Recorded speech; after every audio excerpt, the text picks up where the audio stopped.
Esto es Cosas de Sapiens. De las cavernas a las estrellas. Iniciamos el viaje.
¿Estamos solos en el universo? Esa es sin duda una de las preguntas más profundas e interesantes que nos podemos hacer los sapiens, sobre todo ahora que tenemos más clara la magnitud y vastedad del espacio que nos rodea. Hoy sabemos que hay cientos de miles de millones de estrellas tan solo en nuestra galaxia. La mayoría de las estrellas tienen sus propios planetas y es muy probable que algunos tengan las condiciones que permitieron la vida aquí en la Tierra. Carl Sagan decía, si estuviéramos solos en el universo sería un gran desperdicio de espacio. A los sapiens nos inunda una curiosidad genuina por saber, por explorar, por indagar. ¿Habrá vida en otros lugares? ¿Cómo serán esos seres? ¿Tendrán pensamiento? ¿Se estarán haciendo las mismas preguntas que nosotros? Pero así como somos capaces de imaginar, somos buenos para inventar. Nuestra historia está llena de episodios donde a la menor provocación brincamos a la conclusión de que ya nos estaban invadiendo los aliens, casi siempre verdes y malvados, viajando en platillos voladores con pistolas láser y muchas ganas de usarlas contra todos los que se le interpongan a su inminente invasión. La misma curiosidad que nos abre fronteras nos llena la vida de folclore. Así somos los sapiens.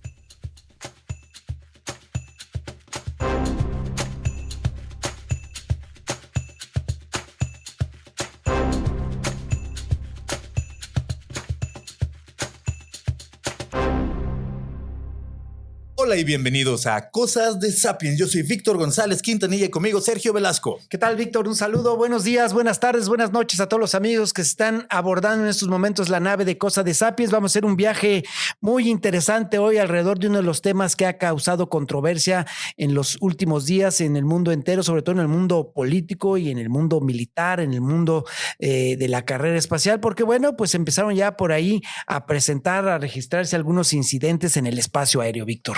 Sí, y no es nuevo, así que platícanos también algo porque tenemos aquí con nosotros desde la Ciudad de México a Maritza Gómez. Maritza, bienvenida a bordo.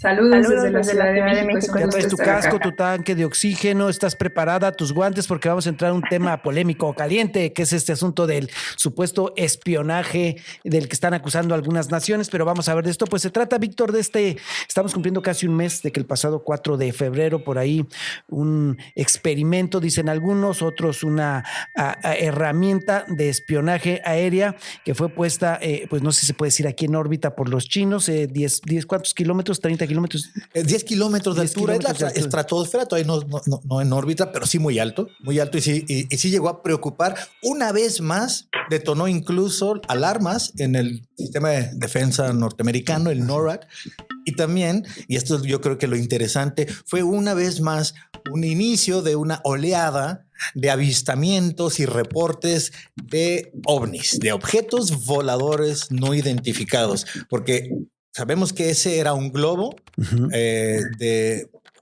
acusan de espionaje. China dice que no era de espionaje, que era atmosférico de investigación que era una niña volando un papalote una tarde de verano. Y lo fueron a derribar. Y una vez que lo derribaron, bueno, confirmaron que tenía instrumentación, pero no han dicho de qué. Lo que sí confirmaron, lo único que sí sabemos es que no eran extraterrestres. Pero de ahí en adelante empezaron a aparecer muchos otros globos similares. Siempre que estas cosas se presentan, se registran en algún continente, en alguna región del mundo, comienzan a aparecer avistamientos supuestos, comienzan a verse cosas extrañas, luces en el cielo, cositas que brillan, estrellas que van muy rápido, la gente que ve cerca de un edificio, de una montaña o del campo algo que brilla, que se mueve rápido. Algún piloto aviador dice, nos venía siguiendo alguien a un lado, traíamos vecinos aquí en la carretera, al cruzar un tope en el cielo, nos encontramos con alguien extraño. En fin, comienzan a darse toda esta serie de cosas. Y más globos, de hecho, porque apareció ese globo, el globo que volaba sobre el espacio aéreo de Canadá, al que derribaron naves, jets norteamericanos.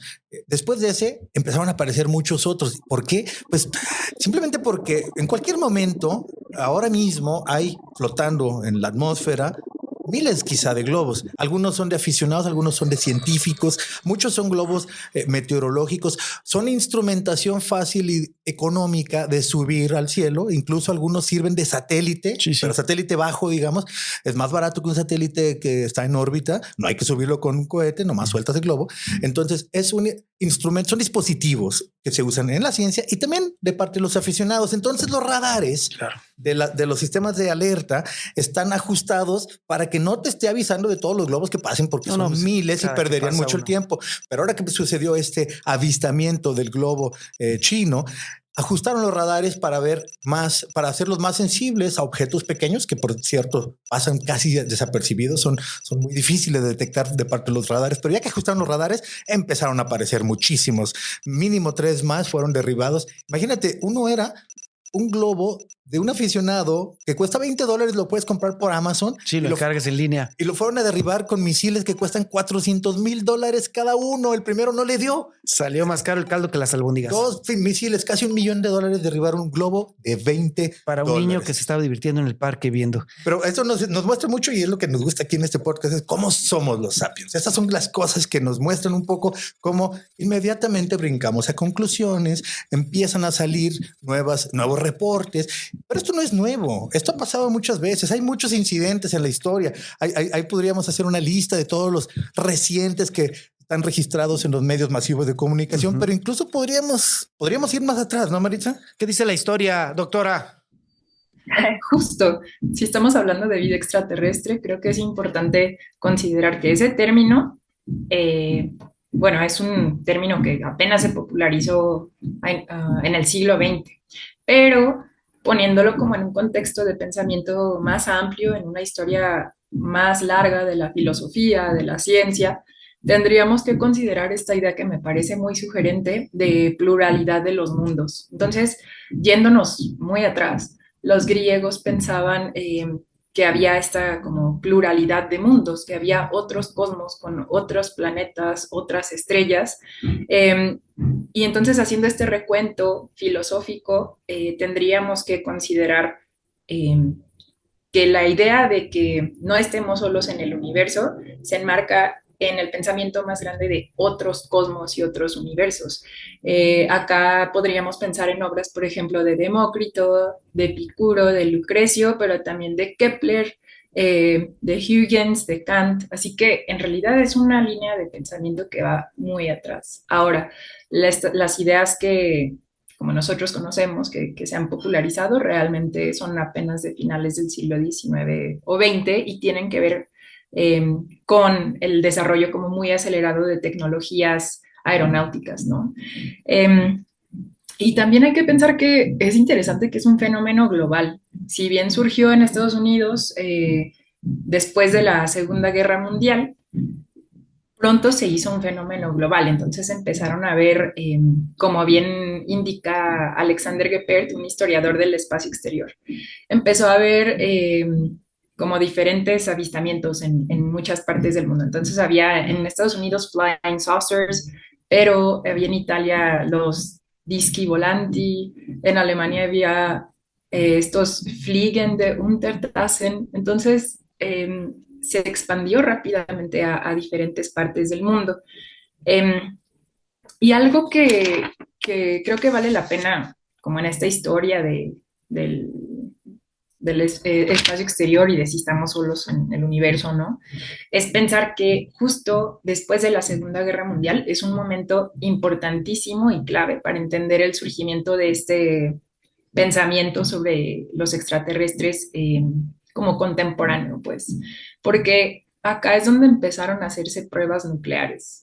Entonces, algunos como escritores que comenzaron a reflexionar sobre el fenómeno ovni empezaron a proponer la idea de que siempre habíamos sido observados, pero el hecho de que estuviéramos detonando armas nucleares después de al finalizar la Segunda Guerra Mundial, intensificó, incrementó esta presencia de visitantes de otros mundos, ¿no? Así que la era espacial y la era nuclear van totalmente de la mano. Sí, qué importante es esto, porque muchas veces vemos que están relacionadas la idea de avistamientos ovnis o los reportes con cosas que están relacionadas con el ejército, con instalaciones militares, ahora espionaje chino. La narrativa de los ufólogos. Ajá. Es decir, siempre ellos van a tender a decir y a tratar de relacionar cualquier cosa extraña que veamos en el espacio, que veamos en el cielo, con el gobierno de Estados Unidos, la Armada de los Estados Unidos, el ejército, la CIA, el FBI, lo empiezan a relacionar con cuestiones militares de secreto, de ultra secreto, ¿no? Empiezan a decir, y siempre es la autoridad estadounidense, siempre es el espacio estadounidense, siempre es el gobierno que calla, que esconde, ¿no? Área 51, ¿te acuerdas? 50, bueno, el incidente Roswell en 1947, supuestamente hubo un platillo volador que se estrelló cerca de una base militar y que se llevaron los restos, y hasta hoy todavía sigue siendo uno de los teorías de conspiración más famosas entre los ufólogos, o entre las personas que sostienen que somos visitados por vida inteligente extraterrestre y el gobierno lo calla. Esa es, digamos, la narrativa. Y Área 51, que es una base militar, sí es una base, sí prueban aeronaves experimentales, y como cualquier ejército lo hacen en secreto. Pero la narrativa de los ufólogos, o de quienes creen en esta narrativa de visitantes extraterrestres, dicen que ahí tienen a los cadáveres, que ahí tienen a los restos de la nave. E incluso hace 3 años se organizó por Facebook, porque ahora que puedes hacer grupos en Facebook, alguien hizo un grupo e hizo un evento y dijo, vamos a dar portazo. Así le decimos acá en México, cuando quieres entrar a un concierto, ya se acaban los boletos y tumban la puerta para meterse a fuerzas. Ustedes, yo siempre pago. Bueno, dijo, vamos a dar portazo en el Área 51, y se empezaron a inscribir miles y miles de personas a decir, yo quiero ir a ver. Pero el ejército inmediatamente dijo, ¿sí saben que es una base militar? Que si pasan de esta línea les podemos disparar. Claro. La verdad, ya no se presentaron más que como 100 personas y detuvieron a 2 por estar en estado de ebriedad. Por supuesto que no pudieron entrar a la base, pero siempre queda. Se estaban dando valor por si se enfrentaban al ITIE enfrente. Y detuvieron a uno porque estaba atendiendo necesidades biológicas en la calle, porque aparte allá al lado hay un lugar, hay vía pública. Pero bueno, siempre queda la idea de que el gobierno lo oculta, lo cual se entiende. Claro que sabemos que los gobiernos ocultan cosas, que se están ocultando a seres extraterrestres inteligentes y a sus naves. Bueno, esa ya es una pregunta diferente, pero creo que hay que enmarcar cuál es la pregunta. Lo que decía Maritza, esta idea de otros mundos, de otros seres, de contacto, de estamos solos en el universo. Esa es una idea fundamental y muy interesante, que hay que separar mucho para entender que de ahí a pensar que cualquier cosa rara que veas volando es un platillo volador, hay un camino muy largo. Son muy diferentes las preguntas. Una cosa es saber, estamos solos en un universo, y hay muchas maneras y muchas aproximaciones que a través de la historia se han hecho, incluso con la ciencia moderna. Hay estudios serios con dispositivos serios, investigaciones serias que se están haciendo. Carl Sagan, que es uno de los que vamos a mencionar, fue impulsor del proyecto SETI, The Search for Extraterrestrial Intelligence, que en inglés significa búsqueda de inteligencia extraterrestre. El proyecto SETI es uno de ellos. Hay búsqueda real de vida y de vida inteligente. La astrobiología es toda una rama de la astronomía que busca vida en otros planetas. Para eso mandamos y que tiene sondas. Un protocolo, y que tiene una forma, un sistema y un calendario y formas. Pues Los japoneses pusieron ya 2 misiones para llegar a un cometa y ver extraer material a ver si hay algo vivo o si hay por lo menos los elementos orgánicos indispensables para que prolifere la vida. Y los norteamericanos y la Agencia Espacial Europea han puesto otros trayendo muestras de cometas de regreso a la Tierra para analizarlos. Es decir, se está buscando vida en otros planetas. Incluso ya lo habíamos platicado, el telescopio espacial James Webb ya pudo ver la atmósfera de un exoplaneta, es decir, un planeta que orbita a otra estrella, y ver que ahí hay elementos orgánicos que pudieran ser el inicio de vida. Pero ahora, muy diferente. Vida y vida inteligente también son muy diferentes. Ahora, vida pudiera ser un microbio como aquí en la Tierra por 4,000 millones de años. Cinco reinos, ¿cómo está el animal, el vegetal, las anémonas? Para empezar, en la Tierra ha habido vida, se calcula, la evidencia indica que ha habido vida por lo menos 3,700 millones de años. La mayor parte no eran más que microbios en charcos. Es decir, no es que hubiera dinosaurios inmediatamente. Sí. Por la mayor parte del tiempo que hubo vida en la Tierra eran microbios. Lo más seguro es que cuando encontremos vida, encontremos algo parecido a una vida simple, un microbio. De ahí a que haya vida inteligente, pues va a haber menos vida inteligente que vida simple. Y vida inteligente que pueda cruzar el espacio entre estrellas, el espacio interestelar, que nosotros no podemos todavía, menos va a haber ahora. Y vida inteligente que pueda cruzar el espacio interestelar y llegue a la atmósfera en un globo para que lo derribe un avión, yo creo que eso es menos probable todavía, ¿no? Pero bueno, estas son algunas de las cosas de las que se habla acerca de los ovnis. Nosotros cuando vemos algo que no sabemos qué es, le decimos ovni. Objeto volador no identificado. Que ahora ya cambió la... Han propuesto, de hecho el gobierno de Estados Unidos y la Marina la NASA han propuesto que se le llame FANI en español, FANI, que significa fenómeno aéreo, o algunos le dicen anómalo, yo creo que sería mejor anómalo, no identificado. ¿Por qué? Porque a veces no son objetos y a veces no son voladores. Por ejemplo, una nube lenticular, que es una nube que parece un lente de contacto flotando en el aire, que cuando le da el sol de cierta manera, como el vapor de agua, da el efecto arcoíris y se ve como un platillo volador. Podría parecer, pero eso no es un objeto ni está volando, está flotando. Entonces, por eso dicen que es más preciso decir fenómeno anómalo no identificado.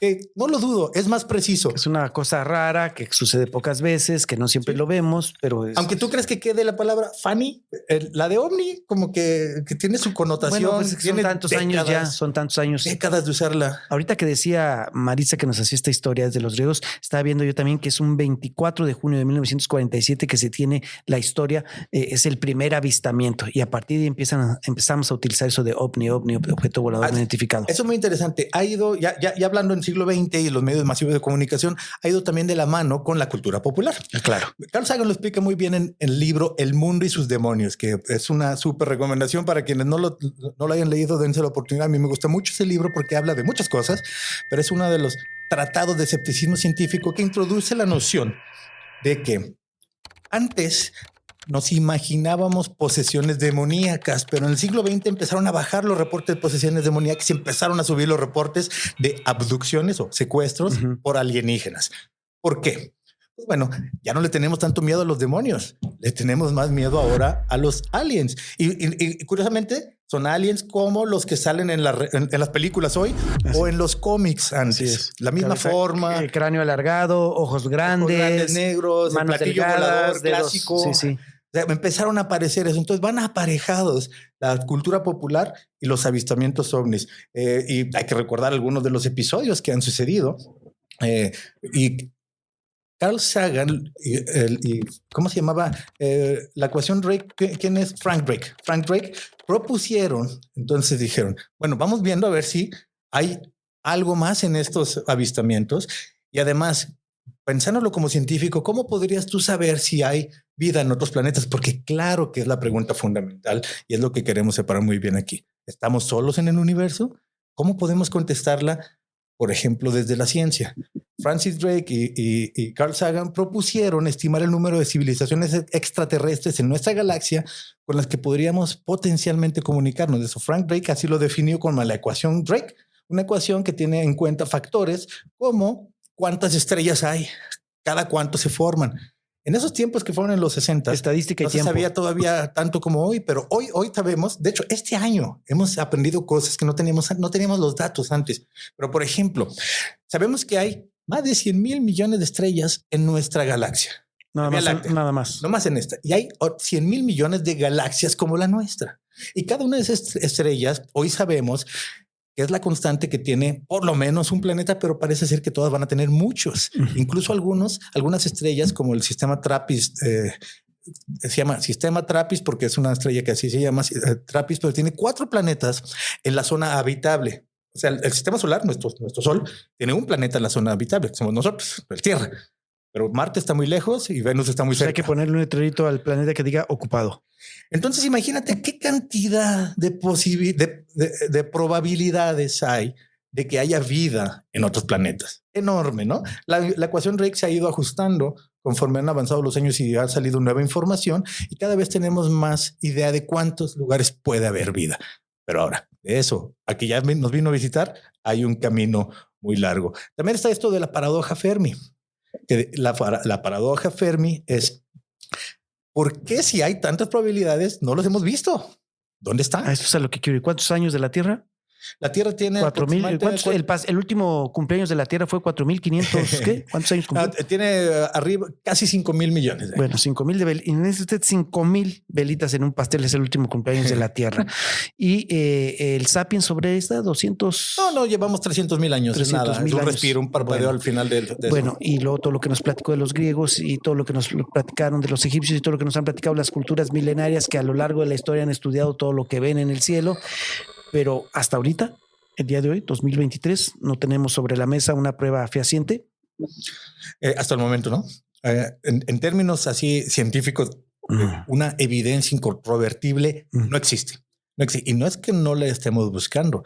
El proyecto SETI, que tú también tienes gusto por estos temas, Maritza, el proyecto SETI lleva décadas invirtiendo lo mejor de lo mejor en tiempo, esfuerzo y dinero, talento y dispositivos para buscar vida extraterrestre. Lo que propusieron en el proyecto SETI fue muy inteligente. Dijeron, bueno, para empezar, no tenemos una nave para ir a revisar en cada uno de esos planetas de los miles de millones de estrellas. Disculpe, ¿aquí vive? No tenemos los recursos para ir. Entonces mejor vamos pensando cómo pudiéramos detectar vida inteligente en otros planetas. ¿Cómo nos detectarían a nosotros? Es la pregunta. Y sabemos que desde la mitad del siglo XX emitimos ondas de radio FM. Y las ondas de radio FM trascienden la atmósfera y se van más lejos y viajan casi a la velocidad de la luz. Así que las ondas de radio de la Tierra han llegado ya hoy a más de 60 años luz de distancia. Ok, entonces todas las estrellas que estén dentro de ese radio de 60 años luz de distancia ya nos habrían oído si apuntaran sus antenas hacia acá. Así que lo que estamos haciendo es apuntar nuestras antenas hacia allá. Ahora de aquí para allá. Exacto. Entonces están todas estas antenas que lo retrata muy bien la novela y la película que se hizo sobre su novela Contacto, también de Carl Sagan. Este episodio vamos a hablar mucho de Carl Sagan. El episodio de Carl Sagan que salen protagonista, que es el único libro de ficción que escribió Carl Sagan. La protagonista que en la película es Jodie Foster. Es una astrónoma que trabaja en el lugar en donde están las antenas que están apuntando a todas las estrellas. Hoy y por muchos años eso ha sucedido. Están apuntando a las estrellas tratando de escuchar anomalías, es decir, en el ruido que hay de fondo, a ver si hay de repente una señal coherente. Algo distinto, diferente, que nos indique que hay un lenguaje, que hay un código, que hay una forma de decir algo. Sí, si apuntaran hacia la Tierra encontrarían las estaciones de radio, las transmisiones de televisión, encontrarían muchas cosas, podrían ver hasta, no sé, cosas que se transmitieron en radio en los 60, las estarían viendo ahorita. Eso es lo que se ha estado buscando y en algún momento hubo de todas estas décadas, una vez hubo una señal. Hay una sola señal anómala, una sola señal que parecía que podría ser coherente. La señal wow, ¿verdad, Maritza? ¿Te acuerdas de esta que registraron en el proyecto SETI? Sí, justo. Que está como las anotaciones como muy regulares de estas personas que estudian científicamente el espacio exterior y de repente algo fuera de lo común. Y el estudioso registra wow, porque no tuvo como otra palabra, ¿no? Para describir lo que veía ahí.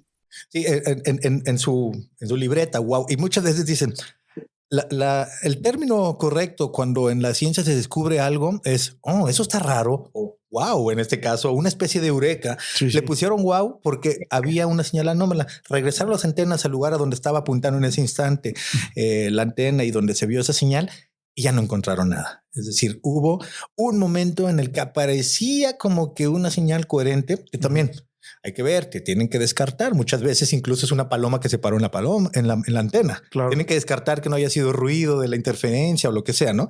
Pero hubo una vez que una señal coherente parece haber entrado a las antenas del proyecto SETI.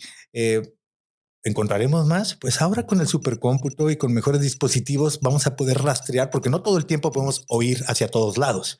Pero ahora con nuevos dispositivos vamos a ampliar la capacidad de escucha y la capacidad de procesamiento, porque antes tenía que estar una persona como la que escribió wow en sus anotaciones, era una persona, tenía que estar viendo cómo registraba el aparato. Pero ahora las computadoras nos van a ayudar. La inteligencia artificial puede revisar millones de veces más información que una persona en mucho menos tiempo.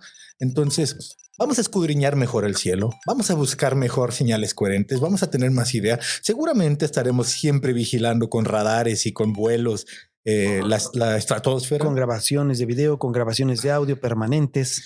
Ahora todos tenemos a la mano una cámara que puede grabar. Antes no era así. Por eso ha aumentado también mucho el reporte de avistamientos ovni. Hoy prácticamente todos tienen una cámara cerca. Pueden grabar en ese momento. Curiosamente, lo curioso es que todavía siguen siendo solamente imágenes borrosas y movidas, ¿no? Hasta el momento. Pero si hubiera habido ya contacto con extraterrestres, ya lo sabríamos. Y sería evidente.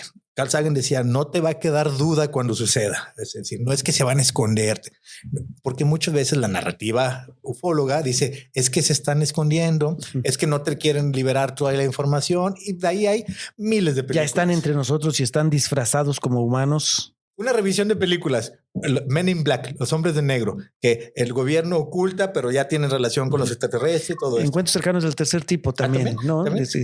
Que se acercan poco a poco y tratan de comunicarse.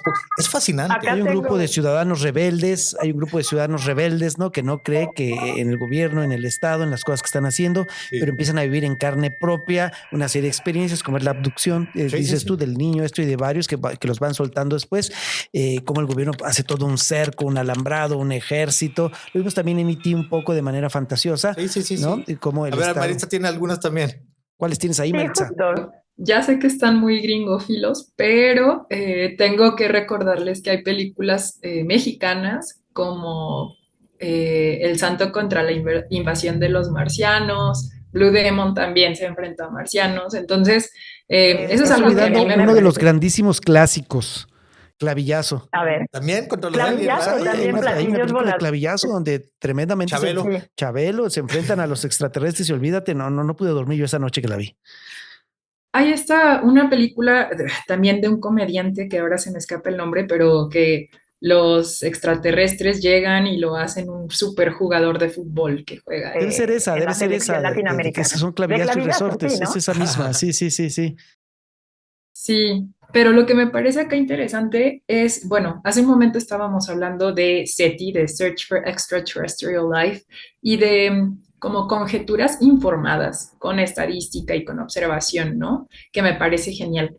Pero pasando a este otro tema, a nuestra cultura o a lo que en los estudios históricos se llama astrocultura sobre el espacio exterior, que no hayamos encontrado aún vida inteligente no nos impide de poblar el espacio exterior con seres imaginarios, ¿no? Entonces, nosotros los seres humanos estamos constantemente poniendo civilizaciones en el espacio exterior, dotándoles de superpoderes con máquinas imaginarias, ¿no? Entonces, me parece genial que un mismo espacio, el espacio exterior, sea capaz de incitar en los sapiens tanto observación científica como de estimular nuestra imaginación a tal grado que estamos produciendo películas, cómics y novelas sobre el espacio exterior y sus habitantes. Finalmente, toda esta saga que hemos visto en los últimos 6 o 7 años de superhéroes, todos finalmente salen de la Tierra hacia algún planeta, todos finalmente vuelven a la Tierra, tienen poderes especiales que adquirieron porque nacieron en otro planeta, son hijos de extraterrestres, dioses extraterrestres. Alrededor de todo eso va la narrativa que hoy se vende en el cine comercial. Sí, es que pocas cosas despiertan tanto la imaginación como mirar al cielo. Un cielo estrellado te hace pensar qué habrá allá, qué será todo eso. Cuando teníamos una visión más cercana, digamos, porque no sabíamos que cada uno de esos puntitos era otra estrella u otra galaxia, lejísimos en tiempo, en el espacio y en el tiempo, como ya hemos platicado aquí. Algunas de esas ya no existen, pero ahí las ves. Cuando no teníamos esa idea, de todos modos pensábamos en otros mundos. Pero ahora que sabemos que cada una de esas puede estar rodeado de planetas, que cada una puede ser una galaxia con cientos de miles de millones de estrellas, cada una de esos puntitos puede tener así de estrellas. Nos hemos dado cuenta que el universo es mucho más vasto de lo que pensábamos. Cada vez crece más porque aparte está en expansión y cada vez nos damos cuenta que hay más probabilidades de que haya vida en alguno de esos muchos lugares. Pero una vez más, hay que separar muy bien. ¿Habrá vida en otros lugares? Muy probablemente sí. No la hemos encontrado, pero probablemente sí. Ya sabemos, porque hemos revisado meteoritos y hemos revisado cometas, que están los elementos fundamentales para la vida, que son materia orgánica, digamos, los bloques fundamentales para que se arme la vida están presentes en muchos lugares, no solo en la Tierra. Así que es muy probable que haya vida en otros lugares. Pero de ahí a que sea vida inteligente, pues todavía no sabemos. Si no hemos encontrado vida, menos vida inteligente y menos vida inteligente que nos visite. Aunque siempre habrá historias. Siempre vamos a pensar en ellas. Ha habido muchos momentos. Vamos a escuchar uno.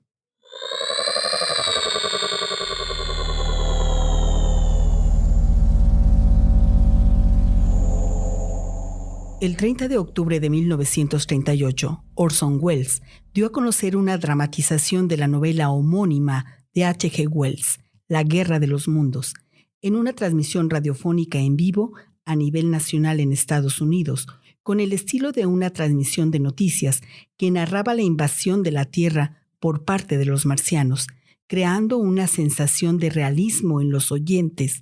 Muchos de ellos creyeron que la invasión era real y comenzaron a entrar en pánico, llamando a la policía y bomberos, huyendo de las ciudades e incluso armándose para enfrentar a los supuestos invasores.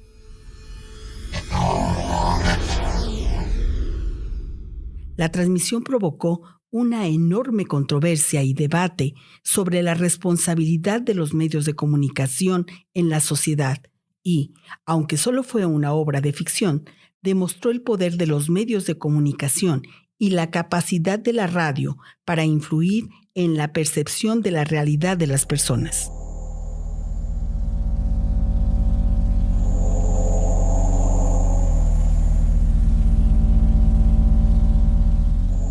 Una genialidad, ¿no? Lo que hizo Orson Welles en ese momento, que aparte lo catapultó a la fama, pero estamos hablando de 1938. Los inicios de la radio. La radio era importantísima en ese tiempo, de una penetración importantísima en toda la sociedad. Sí.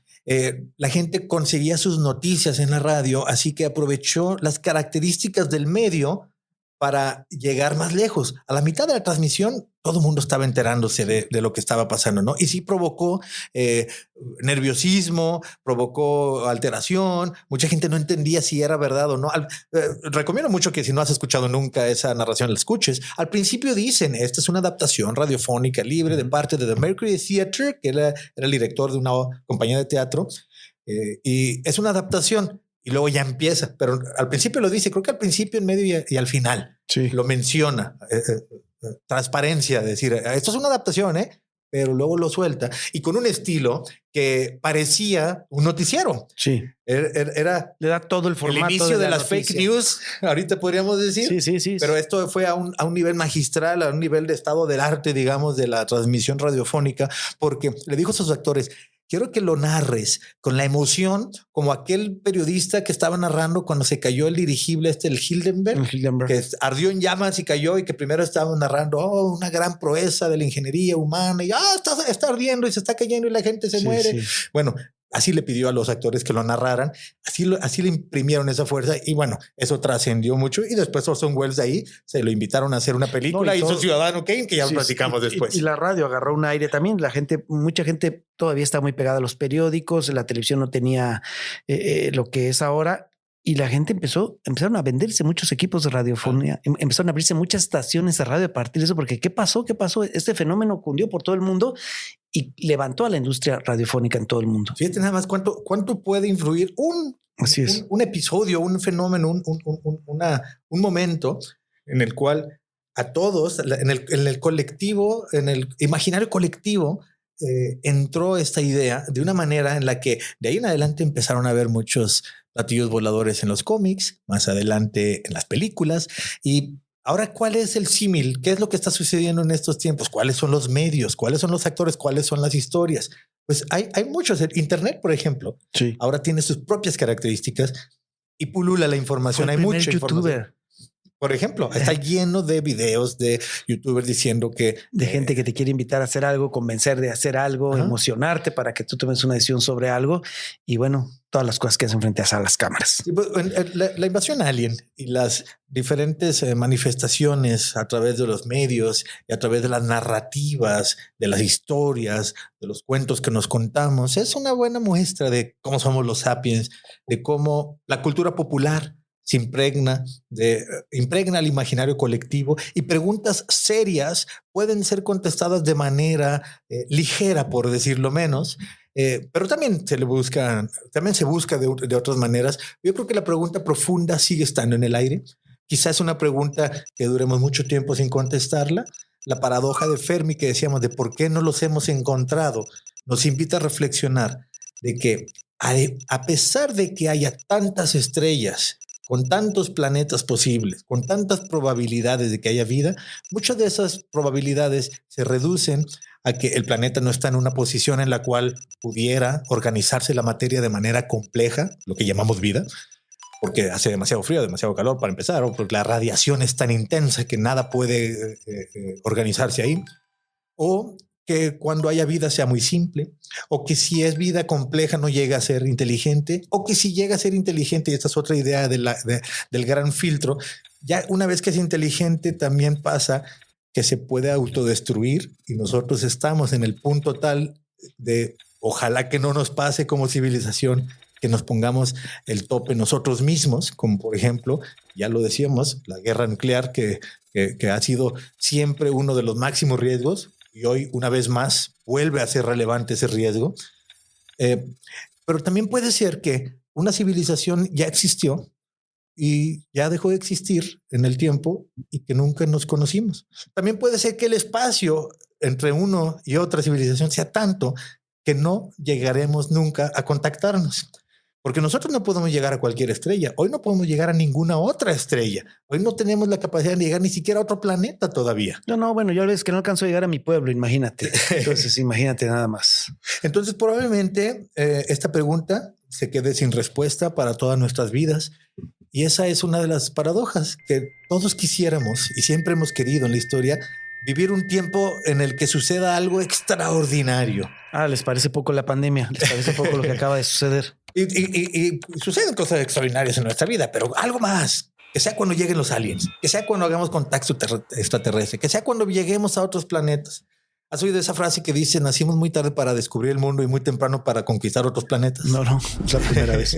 Pues eso pareciera que en nuestro afán de expandirnos nos tocó descubrir otros continentes o todavía no nos toca ir a otros planetas. Bueno, sí nos va a tocar ver los primeros viajes interplanetarios, eso sí, pero la pregunta fundamental, ¿estamos solos en el universo?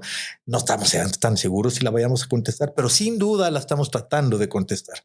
Sin duda estamos tratando de buscarlo y me parece que es algo que va a detonar que siempre esté posible, esté latente la posibilidad de que surgen estas historias. A final de cuentas, ese globo era solamente eso, un globo aerostático.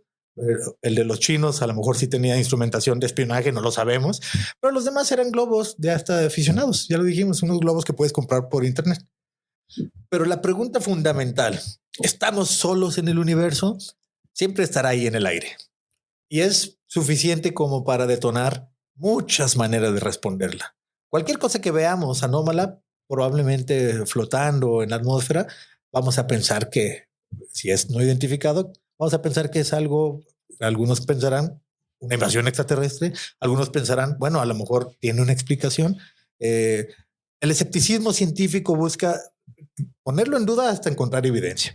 Eso es una, digamos, máxima del escepticismo científico, es ponlo en duda, pero no lo niegues por completo, porque una cosa que sí podemos decir, que haya sido un globo o que hasta el momento no hayamos encontrado nada, no significa que digamos que no hay vida en otros planetas. No significa que descartemos la posibilidad de que cualquier día nos llegue la noticia y que de veras haya un contacto con otra civilización. No se descarta, siempre está abierta, no lo neguemos. Y sí tenemos interés, yo quiero estar en primera fila, me interesa muchísimo, nada más que pues hay que quitar la paja, hay que ir eliminando todos los que no son cierto, todos los que eran nada más así pues una persona que quería notoriedad, como hay muchos. En cada país hay uno diferente. Ha y sido caldo de cultivo para que una gran cantidad, miles de vividores alrededor de todo esto que es la vida fuera de la Tierra, vivan, ¿no? Tema favorito de charlatanes, digámoslo, ¿no? Es una charlatana. Vende mucho la idea de que, es que esta persona fue contactada por los aliens y nunca trae nada de regreso. Por ejemplo, los secuestrados por aliens, ¿no? Que me llevaron a Júpiter y de regreso. Y, órale, y no traes nada, un souvenir, algo. Una piedrita que te agarraste por ahí en el camino. Un pedazo de algo, o por lo menos información. El contacto de los alienígenas ancestrales, que yo creo que eso da para todo otro episodio y luego lo platicaremos más a fondo. Pero esto de que las pirámides tienen una forma tan difícil de haber logrado, que seguro fueron los aliens. En primer lugar, estás sobajando por completo la capacidad humana de hacer pirámides, que aparte lo hemos visto en muchas partes de la Tierra hay, pero no se necesita algo inusitadamente diferente para hacer una piedra. Es una piedra sobre otra, grandotas. Pero pues, si tienes suficiente recurso y toda la vida para hacerlo, lo haces, ¿no? Diferente hubiera sido que nos hubieran dicho cómo se organiza el genoma humano, que nos hubieran avisado que existen los virus y bacterias, que nos hubieran dicho más o menos cuál es la forma del sistema planetario en el que vivimos. Ahí sí, esa es una información extraterrestre, pero nunca hemos tenido eso. Por eso es que no existe una evidencia incontrovertible. Y para cerrar con una cita de Carl Sagan, que ya lo hemos mencionado mucho, dice, la cita es: aseveraciones extraordinarias requieren evidencia extraordinaria. La voy a repetir. Aseveraciones extraordinarias requieren evidencia extraordinaria.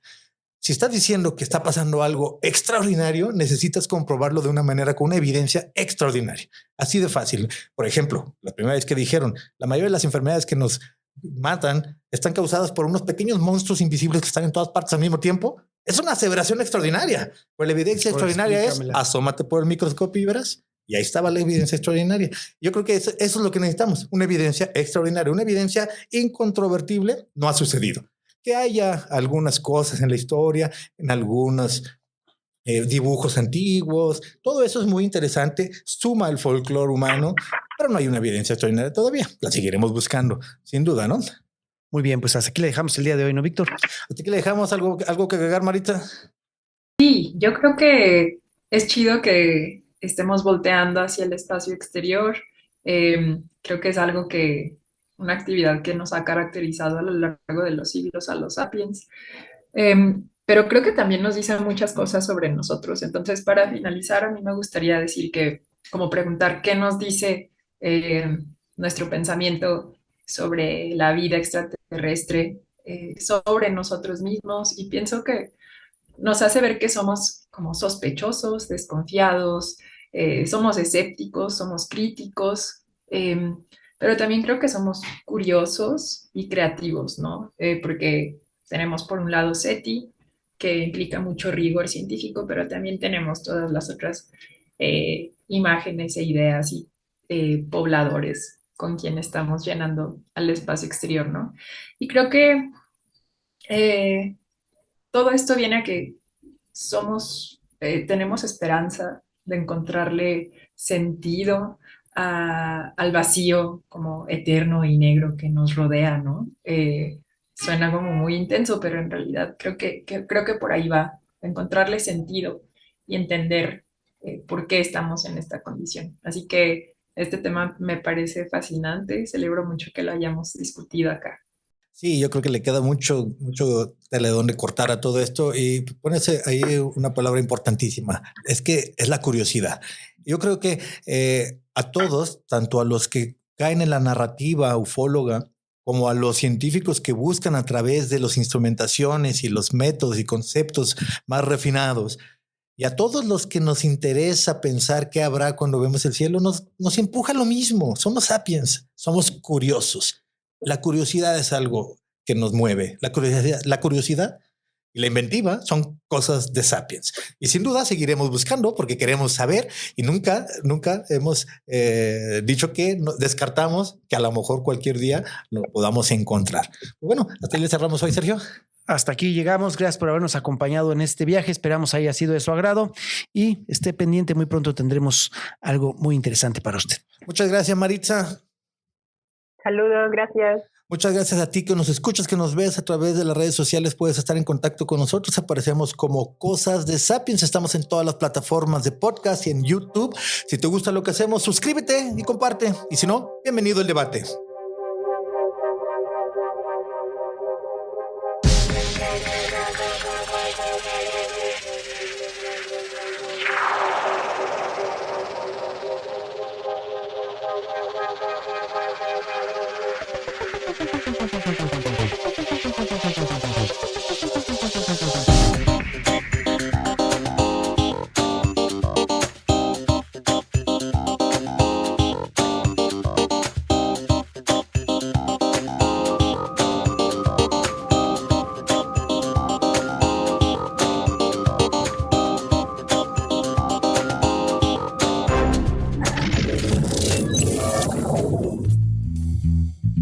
Terminamos.